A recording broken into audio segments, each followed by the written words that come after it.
अस्सलामुअलैकुम everyone, B horror के एक और एपिसोड में आप सबको खुशामदीद। आज की जो कहानी मैं आप लोगों को सुनाने जा रहा हूँ, ये स्टोरी आपको डरने पर मजबूर कर देगी। तो आप लोग लाइट ऑफ कर लो, हेडफोन्स लगा लो और कुछ खाने के लिए लेकर बैठ जाओ। हम लोग अपनी स्टोरी को स्टार्ट करते हैं। मेरा नाम आजम है और ये कहानी मेरी और मेरी फैमिली की है। ये हमारी जिंदगी का एक ऐसा हिस्सा है जिसे मैं चाहकर भी नहीं भूल सकता। मेरी फैमिली बिल्कुल नॉर्मल थी और हम कराची के एक पुराने मोहल्ले में एक किराए के फ्लैट में रहा करते थे। अब्बू प्राइवेट कंपनी में जॉब किया करते थे और मामा पूरा दिन घर संभालती थी। मैं अपनी स्टडीज में बिजी रहा करता था और मेरी दो छोटी बहनें थी, आयशा और मीशा। वो दोनों भी अपनी स्टडीज में बिजी रहा करती थी। हमारी फैमिली कोई बहुत ज्यादा अमीर नहीं थी। हर फैमिली की तरह हमारा भी एक ख्वाब था कि हमारा अपना घर हो। इसलिए हर बार खाने की टेबल पर एक चीज लाजमी डिस्कस होती कि अब्बू की रिटायरमेंट से पहले हमें अपना घर लेना है। वो हर बार थकी हुई आवाज में कहते हैं, इंशाल्लाह ले लेंगे, तुम लोग टेंशन ना लिया करो। मेरे वालिद की सेविंग्स कुछ ज्यादा नहीं थी, इसलिए हमें घर बहुत सोच समझ कर लेना था। मेरे वालिद काफी ज्यादा स्टेट एजेंट्स के कांटेक्ट में थे कि जैसे ही कोई अच्छा घर मिले तो हम बिना किसी देरी के वो घर खरीद लें। एक दिन मेरे वालिद घर पर बैठे अखबार पढ़ रहे थे कि तभी उन्हें स्टेट एजेंट की कॉल आई कि शफी साहब, मैंने आपकी रिक्वायरमेंट के हिसाब से बहुत ही ज्यादा बेहतरीन घर निकाला है, अगर आप चाहें तो अपनी फैमिली को विजिट करवा सकते हैं। मेरे वालिद ने बिना टाइम जाया किए स्टेट एजेंट को हाँ बोल दिया और कहा मैं आज शाम को ही अपनी फैमिली को विजिट करवा लेता हूँ। और यही बोलकर बाबा ने फोन कट कर दिया। उन्होंने मेरी मामा और हम सबको बुलाया और सबको सारी बात बताई। हम सब बहुत खुश थे कि हमारा भी अब अपना घर होगा। शाम में सब रेडी होकर स्टेट एजेंट के बताए हुए एड्रेस पर पहुंचे। वो एरिया काफी अच्छा था और घर से थोड़ी दूर एक पार्क भी बना हुआ था। मैं शौक था कि इतना अच्छा घर हमें इतने कम पैसों में कैसे मिल रहा है। मैं ये सोच ही रहा था कि इतने टाइम में वो स्टेट एजेंट आ गया। उसने हमें घर के अंदर बुलाया। जैसे ही मैं घर के अंदर एंटर हुआ, मुझे ऐसा महसूस हुआ कि अंदर का माहौल कुछ अलग है। अंदर की हवा काफी ज्यादा भारी थी, सांस लेने में भी काफी ज्यादा मुश्किल पेश आ रही थी। एक अजीब सी स्मेल भी थी उस घर में। मैंने उस स्मेल के बारे में उस स्टेट एजेंट से पूछा, लेकिन वो बातें गोल गोल करने लगा कि काफी टाइम से घर बंद है तो ये स्मेल आना नॉर्मल है। मैंने और मेरी फैमिली ने इस बात को इग्नोर किया और घर देखने लगे। मैंने अपने बाबा से कहा कि घर बहुत अजीब सा नहीं है। मेरे बाबा ने कहा घर पुराना है लेकिन हम टाइम के साथ साथ इसको ठीक करवा लेंगे। मैं चुप हो गया। उस घर में एक लॉन भी था और वो काफी बड़ा था। मैं टहलता हुआ उस लॉन में गया, लेकिन उस लॉन में एक अजीब सा भारीपन था जो शायद सिर्फ मुझे महसूस हुआ। मैंने इस चीज को भी इग्नोर किया और अच्छे से लॉन को देखा। घर हमने पूरा देखा और हमें वो घर काफी पसंद आया। हम अपने घर के लिए वापस रवाना हो गए। घर पहुंचकर बाबा ने हमसे पूछा कि कैसा लगा घर सब। हम सबको वो घर बहुत पसंद आया था तो हम सब ने कहा कि ये घर परफेक्ट है। बाबा ने मुझसे पूछा कि तुम्हें क्या हुआ है, तुम जब से घर देख कर आए हो काफी ज्यादा खामोश हो। मैंने कहा कुछ नहीं, बस मेरे सर में दर्द हो रहा है और मुझे मेरा सर काफी ज्यादा भारी लग रहा है। बाबा ने कहा जाके आराम करो और स्टेट एजेंट को कॉल करके घर के लिए हाँ कर दी और जो भी सारा प्रोसीजर होता है एक प्रॉपर्टी को लेते हुए वो सारा बाबा ने कम्प्लीट कर लिया। अगले दिन हमें वहाँ शिफ्ट होना था।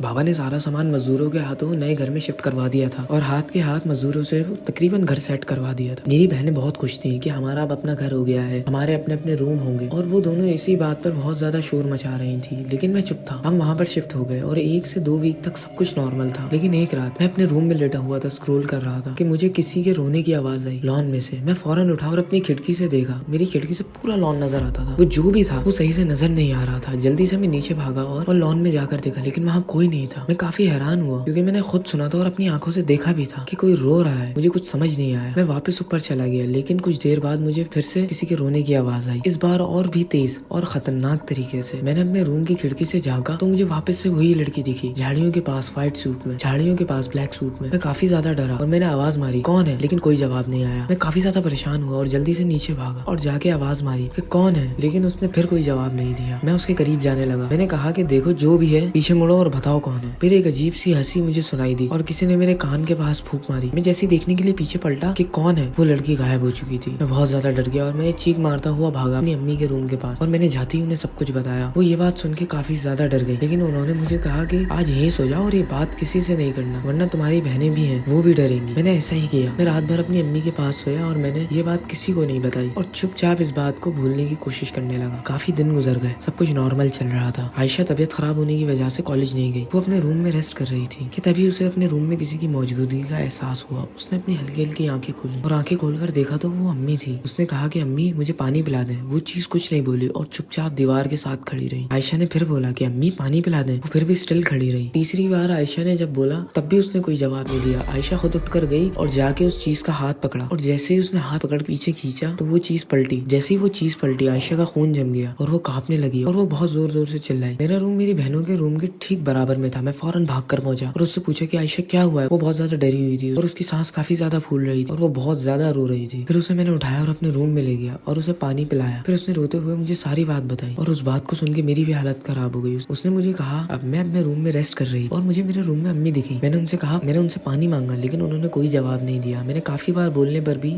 बोलने के बावजूद भी उन्होंने कोई जवाब नहीं दिया। जब मैं उठकर गई और उनका हाथ पकड़ के पीछे खींचा तो वो अम्मी नहीं थी, वो कोई और चीज थी। उसका चेहरा बिल्कुल अजीब सा था और उसकी आंखें खाली थी, गड्ढे थे और उनमें से खून निकल रहा था और उसके दांत अजीब तरीके से निकले हुए थे, एकदम टेढ़े। और उसने जैसे ही मुंह खोला तो उसके मुंह से ऐसी बदबू आई कि मैं बता नहीं सकता। मैंने उसे चुप करवाया और हौसला दिया और सारी बात मामा को बताई। मामा ने मुझे और उसे दोनों को ये बात बताने से फिर मना किया क्योंकि बाबा मेरे वैसे ही हार्ट पेशेंट थे और वो मेरी दूसरी बहन का भी सुकून खराब नहीं करना चाहती थी। मैंने आयशा को समझाया और उसने और मैंने ये बात किसी को भी नहीं बताई। ये बात सिर्फ मामा, मैं और आयशा जानते थे।